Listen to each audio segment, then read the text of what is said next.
The Percy Jackson TV show is awesome. It feels fresh and exciting, and it brings the story to life in a way that fans have been waiting for. It is a great reboot that stays true to the source material and treats it with real care and respect. It shows how much love went into every part of the series, and it gives viewers a faithful and fun experience.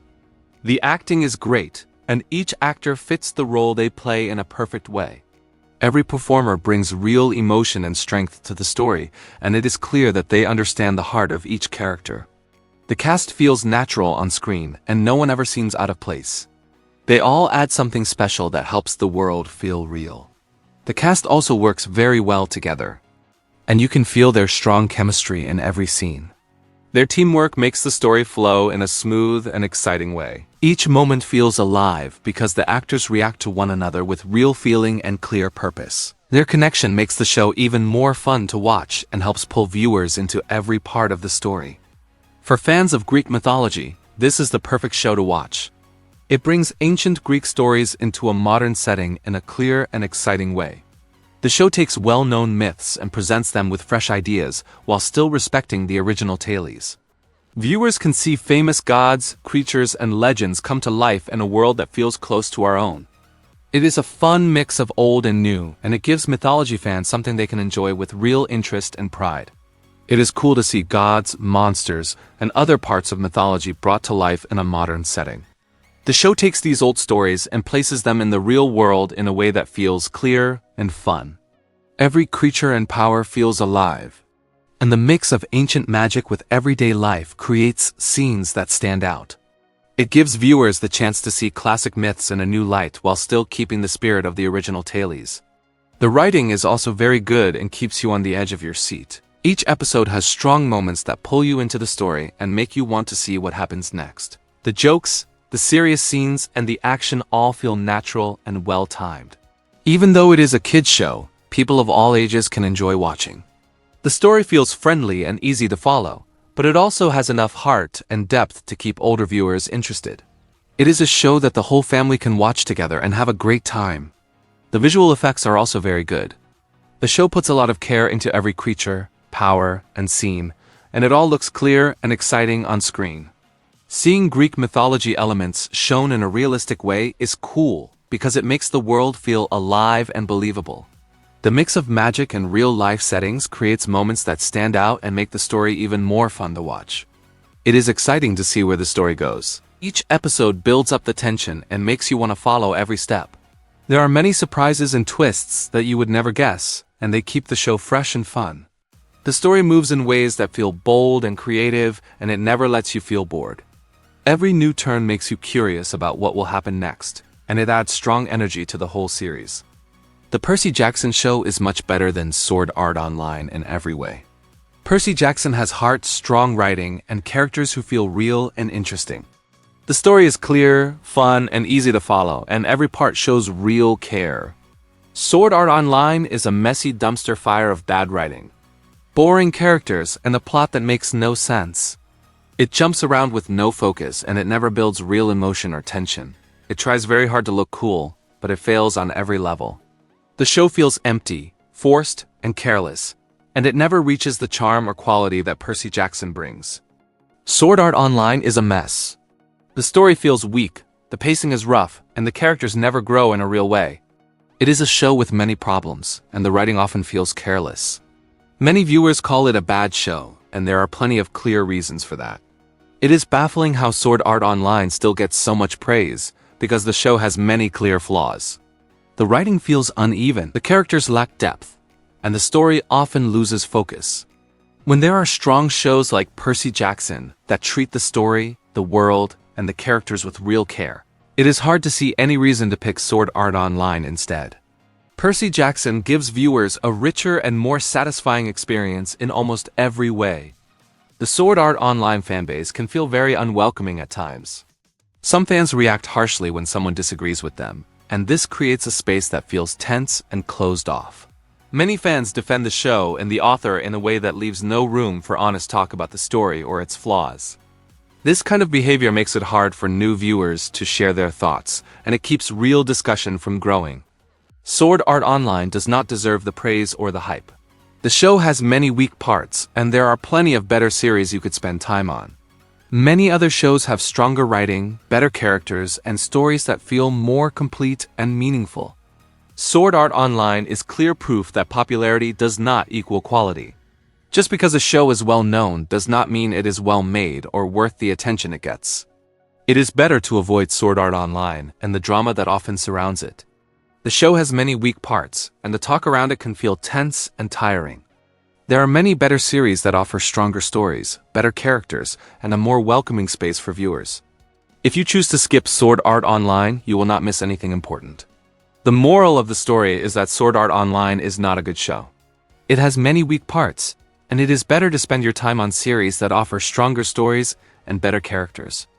In short, do not watch it. Hey there, demigods! Welcome to our ultimate guide on beating the legendary Greek gods and monsters from Disney's Percy Jackson and the Olympians series. If you've ever dreamed of outsmarting Medusa, outwitting Ares, or even giving Zeus a run for his thunderbolt, then you're in the right place. We'll be diving deep into the mythology behind Percy Jackson's epic adventures and uncovering the secrets to defeating these formidable foes. Episode 1, I accidentally vaporize my pre-algebra teacher. When Percy Jackson was in 2nd grade, he climbed up to the roof of his school, curious about something he thought he saw. In most cases, schools typically lock the doors leading to the roof for safety and security reasons. Access to the roof is usually limited to authorized personnel, such as maintenance staff or administrators. Percy made friends with a boy named Grover Underwood. In a flashback scene, it's revealed that Percy was named after Perseus from Greek mythology. Percy is being picked on by a mean girl named Nancy Bobofit. She says that Percy is different, but the school Percy goes to is for troubled kids. So Nancy shouldn't be teasing others when she's not perfect herself. Percy's Latin teacher, Mr. Brunner, hands him a ballpoint pen. Later on, it's revealed that this pen can actually turn into a sword. Mr. Brunner should tell Percy how the pensword works. Otherwise, Percy might accidentally stab himself if the sword pops out at the wrong moment. Percy's had enough of Nancy and considers shoving her into a dumpster, but Grover advises against confronting Nancy. Grover's got a point. While standing up to a bully can be empowering, it's essential to avoid escalating the situation further. Responding with aggression or violence can make the situation worse and may have negative consequences for everyone involved. Percy pushes Nancy into a water fountain. Suddenly, his algebra teacher, Mrs. Dodds, turns into a fury. Percy stabs her with the sword and she disintegrates like in Avengers: Infinity War. Nobody else saw what happened or remembers Mrs. Dodds. So, either there's some magic going on or Percy imagined everything. Given that this is a fantasy show, it's definitely the magic option. Percy talks to the principal and insists he didn't lay a finger on Nancy, but Grover spills the beans. As a result, Percy gets kicked out of school. That's really disappointing. Grover's Percy's buddy. He could have just kept quiet or told a little lie to back Percy up. Percy goes back home to his unkind stepfather, Gabe Ugliano, and his mother Sally. Percy doesn't really have to explain why he got expelled from school to Gabe. He could make up a story, like it was all a mix-up and he's the one who got the short end of the stick. In the movie, they say Gabe's gross smell hides Percy's presence from monsters, but that's not mentioned in the show. So if there's no good reason for Sally to stick around and put up with Gabe, she should just pack up and leave him. Percy and Sally go to their cabin in Montauk. Sally drops a bombshell. Percy's dad wasn't just any guy, he was an actual god. That makes Percy a demigod or half-blood. But if Sally knew she hooked up with a god, why doesn't she know which one? Shouldn't he have at least given her his name? All those stories about Greek gods, heroes, and monsters that Sally told Percy are real. Sally should have informed Percy of all this information sooner. Poor guy thought he was going crazy, but turns out, he was seeing the real deal all along. Greek gods and all that jazz actually exist in the world. Percy was bound to find out eventually, so why keep him in the dark for so long? Grover shows up, and guess what? He's a satyr. Sally drives Percy and Grover to Camp Half-Blood. Grover's been looking out for Percy all along. He orchestrated the whole school expulsion thing to keep Percy safe for the night. But if that was the plan, why not just suggest Percy take a break from school? He could have faked being sick or something. Grover spotted Mrs. Dodds, but by then, it was too late. The mist, which hides the magical realm from regular folks, wasn't doing its job right. Thankfully, the camp serves as a sanctuary for half-bloods like Percy. The characters are attacked by the Minotaur, and the car gets wrecked. Miraculously, they all make it out without a scratch, but now they'll have to walk to camp. Good thing it's not too far from here. Sally can't get into the camp because she's human, so she distracts the Minotaur while Percy and Grover make a run for it. Tragically, it looks like the Minotaur kills her. Sally didn't need to come since she couldn't go into the camp anyway. Grover could have driven Percy there. Grover might look young, but it's revealed later on that he's actually 24 years old, so he should be able to drive. Percy's furious and goes after the Minotaur. Sure, it makes sense he'd want payback, but this fight is just plain pointless. Percy and Grover Grover should have hightailed it into camp instead. Monsters can't enter, so they'd be safe there. It's way smarter than risking Percy's life. Percy rips off one of the Minotaur's horns and takes the beast down with it. Episode 2. I become Supreme Lord of the Bathroom. Percy wakes up in the camp's infirmary. He's ready to track down his dad. Percy bumps into the camp director, Mr. D, who turns out to be the god Dionysus. Mr. D throws out this crazy claim that he's Percy's dad, but he can't even get Percy's name right. Percy sees that Mr. Brunner is actually Chiron the centaur. Percy lost the pen sword, but it magically returns to his pocket. Unless Percy gives it up willingly, it'll keep finding its way back to him. Talk about handy. Percy doesn't need to stress about losing or misplacing the pen sword. At the camp, there are 12 cabins, one for each of the 12 Olympian gods. Since Percy doesn't know which god is his parent, he's told to crash in the Hermes cabin until his godly parent claims him. It could happen any time. We know Percy's godly parent is a male, as it's his dad. That at least narrows it down a bit. Percy crosses paths with Luke Castellan, a son of Hermes. Grover figures out that Sally's not actually dead. Chiron and Mr. D advise Grover to keep Percy in the dark about it. But why the secrecy? Percy deserves to know his mom's alive so he can stop feeling down about her supposed death. Percy runs into another camper named Clarisse LaRue, a daughter of Ares. Percy struggles with pretty much everything at camp. But hey, who can blame him? He's never done this stuff before. They say it takes about 10,000 hours to really master a skill, so it's no surprise Percy's not acing everything right away. Still, remember when he took down that Minotaur? Beginner's luck, maybe. Clarisse and her buddies attempt to dunk Percy's head in a toilet, but he turns the tables and sends the water flying back at them. It's pretty clear who Percy's dad must be. The only Greek god associated with water is Poseidon. Plus, there were those little streams of water dragging Nancy into the fountain earlier. It all adds up. Annabeth Chase, a daughter of Athena, saw what happened and asks Percy to join her team for a game of Capture the Flag. The game of Capture the Flag kicks off. No hurting or killing anyone. But here's the kicker, magical items are totally fair game. Seems a bit lopsided, right? Some campers might have way cooler stuff than others, or some might not have any magical gear at all. Magical items shouldn't be allowed. Annabeth's got this cap that turns her invisible, which is pretty OP.